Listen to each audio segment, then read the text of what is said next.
Hi, I'm Carol Krauss. I'm a painter using cold wax and encaustic medium, and also a recovering photographer. Um, you started in photography and now you work with wax. How did that transition happen? For many years, I was a fine art photographer, and I always wanted my photos to look a little bit more painterly. So I would soften them up and blur them and try to find techniques printing in the darkroom at first that made them look more like a painting. And then Photoshop came along, and then smartphone cameras came along, and pretty soon everybody had a camera in their pocket, and you could apply all kinds of filters, and my skills felt a little bit obsolete. So I decided to, instead of making my photos look painterly, just paint instead. And that's how I learned about embedding photographs into encaustic paint, and then from there, everything just sort of took off, and I became much more of an abstract encaustic and cold wax painter. Awesome. As an artist who has worked with multiple mediums, what is something you've learned? It's not as easy as you think. At first, it was straightforward to just go through the process of embedding the photo in and finding different ways to do that. And then I found as I added more and more paint, I couldn't really see the photo underneath. So I just dispensed with that step of the process. And that's how I just morphed into becoming a painter. I didn't really expect it, it just sort of happened. Awesome. If you could give advice to another artist who would like to branch out to a new medium, what would you tell them? Oh, I would tell somebody who's looking to branch out to do a lot of experimenting. Just try lots of different techniques. Keep exploring, keep practicing, and not worry about the end result, because the end result will come along once you have put enough time on the task, and it will just emerge to you. It's easier to, you should be focusing on the process, not the end product. You said in your artist statement that water and light are important elements of your art. How do you capture these elements? Well, with both encaustic and cold wax, one of my goals is to have the painting be sort of luminous, so it looks like there's light coming through the painting, which I think harkens back to my photography background.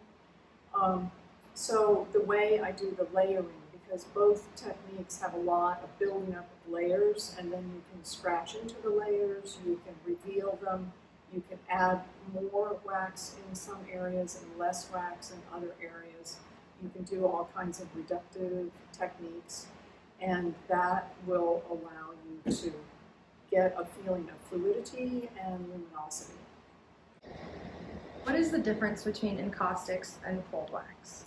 Encaustic is painting with hot wax. You have an encaustic medium that's made with beeswax and damar resin, and then you can get encaustic paints in different colors, and you melt it on a hot palette and apply it with a brush, and then you have to fuse each layer to the layer below using either a heat gun or a torch or an iron or something like that. Cold wax is cold wax. The medium looks like the consistency of Crisco, and then you add oil paint to it to get your color. And that gets applied, it creates a sort of creamy, buttery frosting-like consistency, and then you apply that with a palette knife like you would frost a cake, or a squeegee, or a brayer, or transfer it with a piece of paper, or any kind of technique you can think of to get the paint off the palette onto the panel. You do have to paint on a rigid panel. How long does it typically take you to complete an encaustic? I have no idea. No idea. No idea. It depends on how big it is. The bigger the painting, the longer it takes, because it's just much more It's much easier to do smaller encaustic pieces. It's very hard to do larger ones. That's why my larger pieces tend to be cold wax instead. Are you the kind of artist that knows exactly what you're going to make when you start, or does it come to you as you're creating? I always have an intention. When I start, I always know I want my painting to be about a certain topic, and a lot of times it's about themes of water and the power of water and the changes in water and the changes in the season. Sometimes the water's frozen. And so that's why the medium lends itself to my theme, because it is easy to get a feeling of fluidity. But water can be very, very dangerous. So I'm always looking for that duality between calm peacefulness, so a lot of blues and greens, and the hard edge power of the water and the damage that it can do. What inspired you to combine photography with encaustic? I think at first I was intrigued by combining photography with encaustic because of the painterly aspect, but also I needed to have something unique that was my own, because suddenly with smartphones, everybody was a photographer. I mean, when I first started out as a photographer, it was in the 90s, and we only had film, and you had to print everything in a darkroom, and you shot your own film, you developed your own film, you printed your own film, you edited, and altered your own prints. It was highly creative, and that whole black and white aspect of things has just sort of become a niche type of photography, with very, very few people doing straight photography anymore. And color photography is gone all digital. I don't know anybody who does fine art color photography with film anymore. What is the most interesting reaction your art has received? The most interesting reaction is I have now 2 pieces that can be displayed either right side up or upside down. So, and they have different ways of being interpreted each way. So I'm actually doing that intentionally. As I paint, I rotate the panel 90 degrees, and then I paint some more layers, and then 90 degrees and more layers. And eventually, a composition will emerge. Some compositions can be displayed either right side up or upside down, and they have different ways of being interpreted each way. And I wasn't sure which way should be up, so I put 2 wires on the back. So whoever hangs it can choose. And one of the reasons I got inspired to do that is because one time I bought an encaustic painting from somebody down in Massachusetts. And she also couldn't decide which way should be up, so she hung 2 wires on the back perpendicular to each other, so it could be either right side up or sideways. And so where it hangs in my house, I alternate it depending on the time of the year and season, my mood, whatever. And so I now have 2 cold wax paintings that will have 2 wires on the back. So I'm going to call them double twist paintings, because they just can be interpreted different ways. And the viewer can, whoever buys them, can choose which way they want to hang them, depending on their mood for the day, or the week, or the month. Is there someone that taught you how to do this, or did you figure it out yourself? Oh, no, I've been to a lot of workshops. So then every time you put a layer down, you have to melt it to fuse it to this is the first layer on this. So I need to just slop a couple layers on really quickly.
One of the things I like about encaustic is that it's very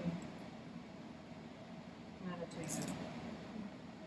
You can just forget all about what else is going on in the world.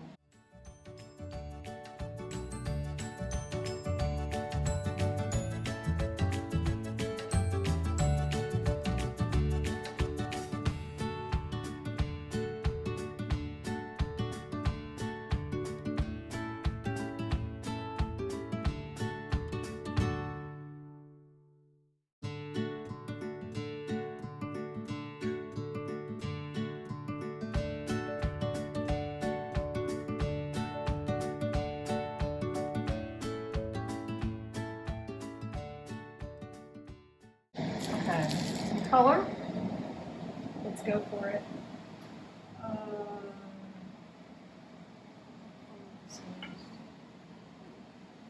That's one of my favorite colors.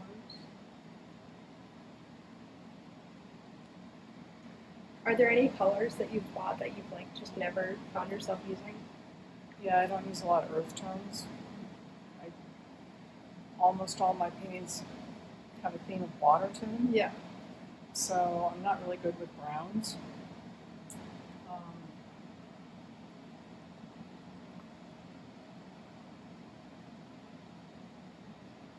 With oil paints, a lot of people have given me old oil paints, that are years old that they're just not going to use anymore. So I have a lot of their leftover colors.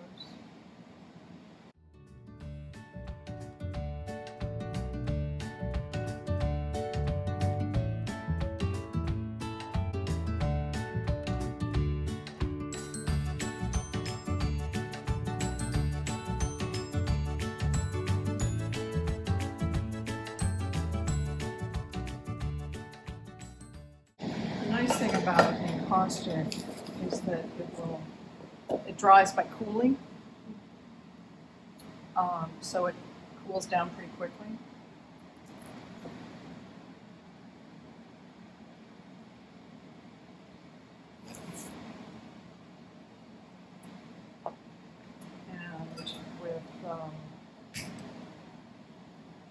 And so you can go over it with another layer of a different color pretty quickly. So probably way faster compared to other kinds of painting. Yeah, so actually your question about how long does it do an encaustic painting, I don't really know, but it's much faster than a cold wax painting. Yeah.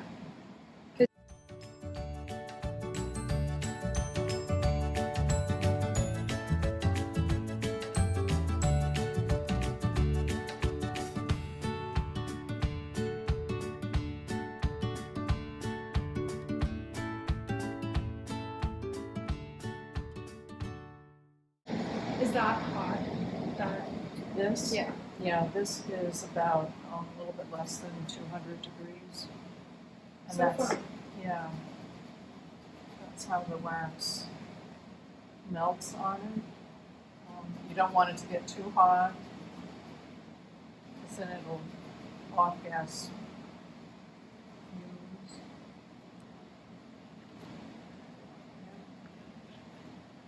That's why you have to have a vent. You have to have, encaustic takes a lot of equipment. Yeah. Ventilation and heated palette and everything.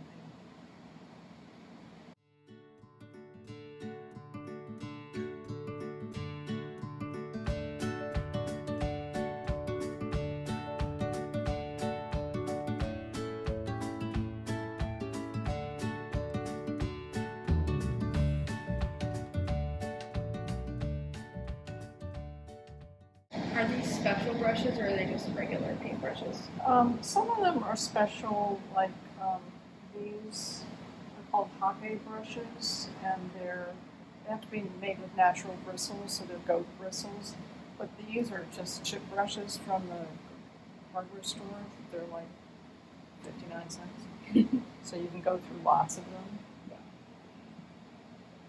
I was just wondering because the wax can't be easy to get off of.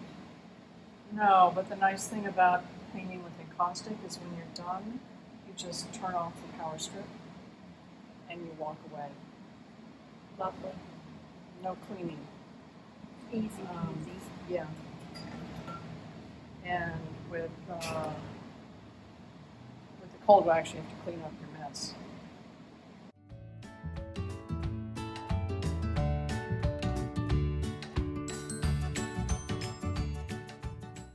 So one thing that I love to do, which you're not really supposed to do, one of the things that I like about art is you get to break rules.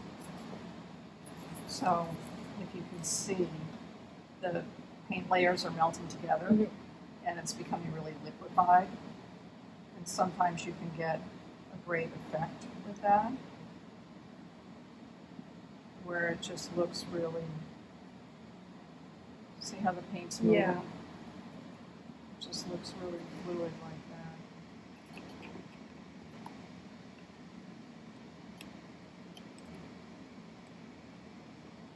That's not really typical.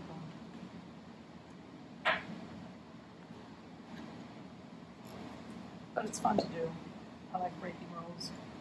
It's your art, go for it. Yeah.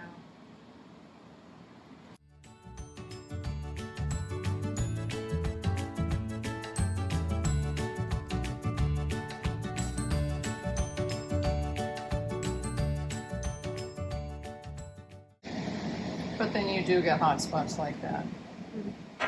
So when that cools down, I'll just paint over it with a different color.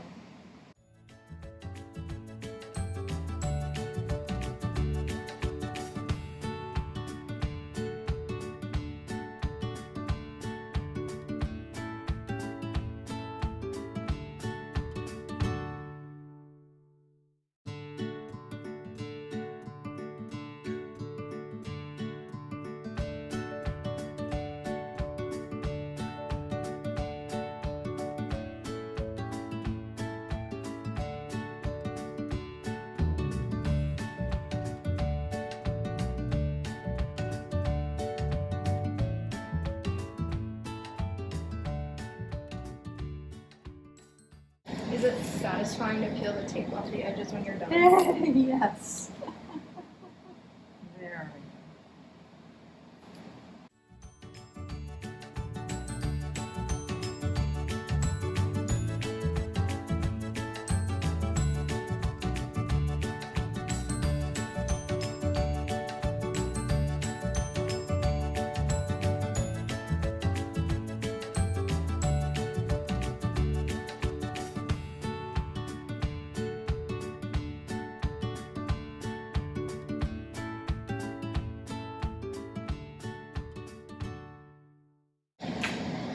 So then you can also take tools and, I'm not going to get into a lot right now, but you can take tools and just draw lines. That's cool.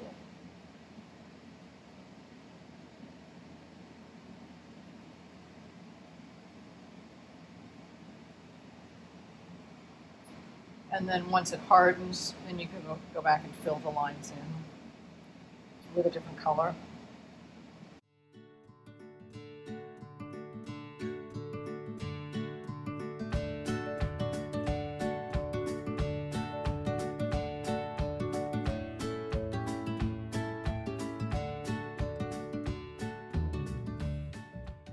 It looks a bit like a waterfall, sort of.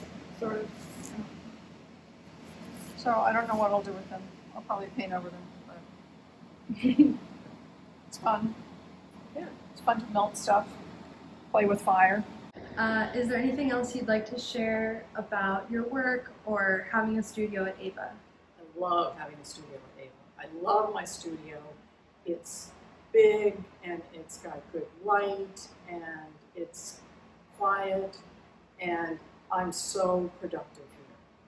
I come here every day, every afternoon I'm here making art. That's amazing. It's Thank great. you.